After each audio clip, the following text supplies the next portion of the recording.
My name is Michael Fulford, and this is my signature assignment for Knies 720, the psychology of sport. I thought with this assignment that instead of just regurgitating the information that's on my paper, I thought I would do more of a visual aspect to kind of put life to what was already in my paper. The information will still be the same, but just the pictures that I have kind of bring to life a little bit more of what exactly that it is I was referring to in the narratives of my paper. The first story that I talked about, well, number one is overbearing parents in sports. And I think we really see that a lot in youth sports. I was mentioning how um, social media in general, in terms of like Twitter and Instagram, and the fact that every kid is getting a mixtape or is getting a highlight package that is going out. And this is really allowing kids to get exposure. Sometimes it's warranted, sometimes it's unwarranted. I can't tell you how many times as a college basketball coach I've seen a kid's highlight tape on whether it's Instagram or whether it's Twitter or some other form of medium, and I actually know the kid personally, and I've seen him play in person, and I know that that tape is no way indicative um, of how the kid actually really plays. Sometimes it makes him look a little bit better than what he really is, and I think it's really doing a disservice to our sport. What that's also done is kind of caused parents to look at how their kids are being marketed, especially with the amount of money that's being tossed at them even at an early age in terms of from sponsorships or just the guarantees of being able to get a scholarship to prestigious schools. But I think that's caused parents to kind of get a little bit more involved, and instead of letting their kid just naturally grow through the sport of their choice, I think they've become far more involved, and I think has done certainly some more harm than good, as not every kid is elite. One of the stories that I brought up was one of my kids, and his name is AJ. AJ is this kid here standing next to me, number 11. I met AJ as a seventh grader, and as a seventh grader, he was probably about 5'8", but he was real lanky, as you can kind of tell, and he was I just knew that he had a ton of talent for whatever reason, but he was raw, and in fact, he was a great football player because he can run and he can jump, and he's left-handed, so his coordination was a little bit different even on the football field. But from a basketball standpoint, he just was different as a seventh grader. And so as a seventh grader, I was really close with his parent, his mom, and his stepdad. And I told him that, once he gets to high school, which is where I was coaching, that he's going to play for me for 4 years. Definitely. I just had a feeling that he was going to be really talented. And everything that he did, his mom and his stepdad, and even his biological father, they would come to the games, and he was super supportive. But I told them, that me as a coach during AAU, which is where I met him at first, and me in high school, which is the pictures that we see here, are totally different. That I expect more out of him. Well, by the time that he became a sophomore in high school, he struggled a little bit, as most sophomores do when they start playing varsity basketball. He struggled a little bit with the size and the speed of the game, but after his first 5 games, he realized he was either more athletic than everybody. Standing there as a sophomore in this picture, he is 6'5". Standing next to me is I'm 6'4". But he's 6'5" as a sophomore, and he realized that he's either faster than everybody or he out jumps everybody. Well, um, the issue is that because I am so much tougher, because I expect so much out of them, my kids that play for me understand that. The parents don't really understand everything that goes on within our practices that are closed doors and everything that we talk about from a scheme standpoint. And so sometimes, I guess, as onlookers, you can start to really manifest your own feelings about how you think things should be done. Um, as opposed to maybe what the good of the what may be good for the team.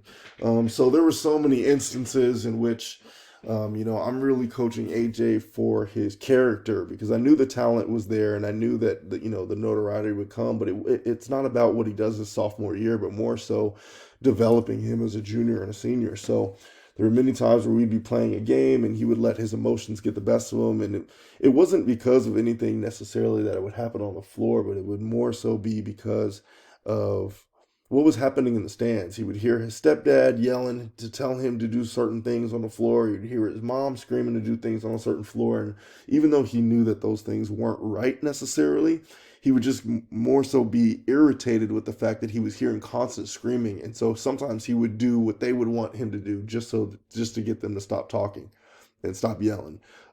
Even though he knew he was supposed to be doing what I asked him to do, and he's a good kid in that sense where he would most of the time do what I asked him to do. But that really caused a strain between not only he and his mom, but myself and the support from his mom. Again, I reiterate, I said in my paper about a story about how we played a kid by the name of Makani Whiteside. He played at a local school here, ended up going to a school in Texas to play college basketball. But Makani was averaging 35 points a game, and he was a senior, and AJ was a sophomore, averaging 20 points a game, and he just didn't have a very good game. And it was one of those lessons that I had to sit him on the bench and tell him, hey, you got to get your attitude in check. You're blaming everybody for you missing shots and turning the ball over, and you're playing soft and this, that, and the other. I'm about building character. And so with building character, I have to give him tough love and tough words. And AJ and I had established a rapport in a sense where I felt like I could talk to him sternly. But his mom didn't think so and thought that I should be directing my attention to the referees. Well, when AJ is hearing that from his mother, then naturally, he's gonna think that that is okay. And that's kind of just how he behaves. And it's such a big task to try to kill that mindset, and really to get him to um, think about things from a different standpoint. Um, at the end of the day, I understood the task that I had to be able to do so. I am proud to say that now AJ, going to the senior year, has already signed a full ride letter of intent to go to Long Beach State and play basketball. He and I talk often, even though I'm no longer his coach and I've moved on to the college ranks, but we talk almost every other day, just in terms about doing things the right way and just kind of blocking out the noise. And I think that's difficult for parents because you do want the best for your kids. Um, but sometimes the best for your kids is to hear a different perspective and to be able to be coachable, because it's not going to work at every level where you can tell your kid what they should be doing. They need to be able to be coachable. And AJ is definitely. And then the next story that I kind of shared is the story of Brian. And so I reiterated Brian because I brought up a source in terms of my paper about how um, kids want to hear support, but they don't want to hear criticism, especially when their parents haven't played the game or haven't been in this environment. So Brian is this kid right here. There's this kid with the headband, and Brian is the one right next to him. And as a junior, Brian, I mean, he's strong as an ox. He's just naturally a strong kid. He was a hard nosed kid, defensive minded kid. And he did everything I asked him to do as a junior, and found his way in a starting lineup, and quite frankly, on a team that was loaded with talent. Um, but, what happens is kids will see some success and then they may want a little bit more. And as a coach, sometimes you have to reel that back in terms of the individual success, and you have to get kids to sacrifice for the good of the team, especially when we're winning. But then the parents want more. They want to see their kid be the star, and they want to see their kid do this. And especially when maybe the kids aren't honest with their parents about what their role is, or the parents have unrealistic expectations about what their kids can do. And it's not to say that Brian wasn't a good scorer, but I had a kid named Dwayne who was 6'6", who could shoot the lights out. I had DJ Searcy who was 6'6", and he was a big body who was unstoppable. So I really needed Brian to lock in on the defensive end of the floor and just kind of get the cleanup buckets and just be the glue guy. But he would go home, and as much as I love Brian's parents, he would go home and he would say, "Oh, Brian, you should be shooting the ball more. You should be doing this more. Instead of passing here in the offense, you should be taking it to the basket." And I understand the notion of wanting to please your parents and your family members, and especially in a setting like this, in which you can see this was on senior night and it's a packed house, and even behind us and where you can't see, there was a full crowd, and you want to be able to show out, but.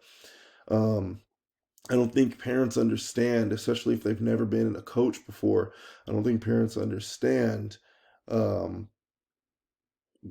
a game plan in the sense where when we're at practice or when we're in the film study, we know exactly what it is that we want to do, and we want to focus strictly on those things. And so a lot of times we work on blocking out outside influences, so that we don't deviate from that plan, because one person deviates and then it's no longer going to give us the best chance to win. And unfortunately, Brian kind of succumbed to that during the right before his senior year, and just stopped focusing on defense and really wanted to be more of an offensive focal point, but that took away from the strengths of what other guys did on the floor. And while there may have been a spot for him to develop offensively throughout the season, that's not what we needed him to do right then and there. And it took him a long while to kind of reel it back in and refine his role in the team. And I think that it was a little bit too late when he did. He probably figured it out towards the last half of the season and into the playoffs, but I think it cost us some wins with him not accepting that role early in the season.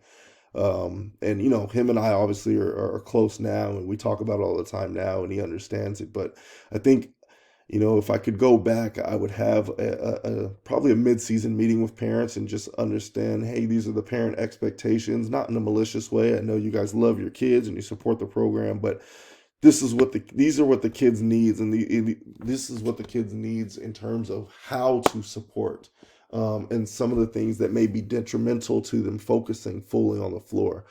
So I think going forward, that's something I'm definitely going to pay attention to now that I've understand the psychology a little bit more of it. And then lastly, I referenced the infamous, if I can get it to click, uh, LeVar Ball here in the back with his three boys. In the red is LaMelo Ball, the youngest of the Ball brothers. In the middle with the basketball is Lonzo Ball a couple years ago when he got drafted to the Lakers. And then LiAngelo Ball. All three are currently in the NBA right now, but their story is a little bit different in the fact that um, LeVar, as a father, put them on the map just in terms of notoriety. He's tremendous dreams, as I think any father with the kind of talent that his sons have. He really really was adamant about his kids being the best in the world, and that they could all play in the NBA right now if they had to, and win a championship, things like that. And I think it caused some issues with their kids, namely with LaMelo. Like I said, um, when things aren't going the way that LeVar envisioned it, he kind of lashes out. And at a young age, as any 15-year-old would, as LaMelo was at this age, any 15-year-old would kind of emulate that because they don't have the maturity and they don't know any better. And there was times when, as I mentioned in my paper, that overseas, LaMelo he wouldn't practice as hard, or he kind of would stop listening to his coach if he wasn't getting the playing time. And that all is in reflection of how his dad allowed him to act, and as well as how his dad acted in the stands. These three brothers, they went to Chino Hills High School here in California, and the expectation was that while they were in high school, that they would play every minute, unless it was a 50-point game, which oftentimes it was. They would play every minute. They would take most of the shots, and they really didn't have any structure. And anybody that challenged that, LeVar would speak to the school because of whatever power he had with the school, excuse me, and he would get that coach removed or reprimanded or something, but he would make a spectacle. And they almost became bigger than life, became bigger than the team, became bigger than the school. And while it's gotten to them to the point, and some would say that it's gotten to the point that they are today. Um, at the same time, it's hurt them from an endorsement standpoint. It's set unrealistic expectations on some of their kids, especially Lonzo. When he came in, he had a ton of hype, um, and a lot of unwarranted hate and criticism from the media, as well as from other NBA players who didn't think he was quite as good. And it was really realistically because his dad, and maybe his dad being a former athlete himself, was in terms of LeVar living vicariously and may still be doing so with his sons. Um, whatever the issue is, it has caused some bumps in the road, specifically with endorsements and kind of them growing into their own man. Now, thankfully, they have been able to grow as they've been in the spotlight for the last 6, 7 years, all three of them. But I think that they could have avoided some bumps in the road, and could have learned lessons a different way. But that was the gist of my paper, was just in terms of overbearing parents and how can it affect the confidence of some of the kids. And I hope you enjoyed this presentation.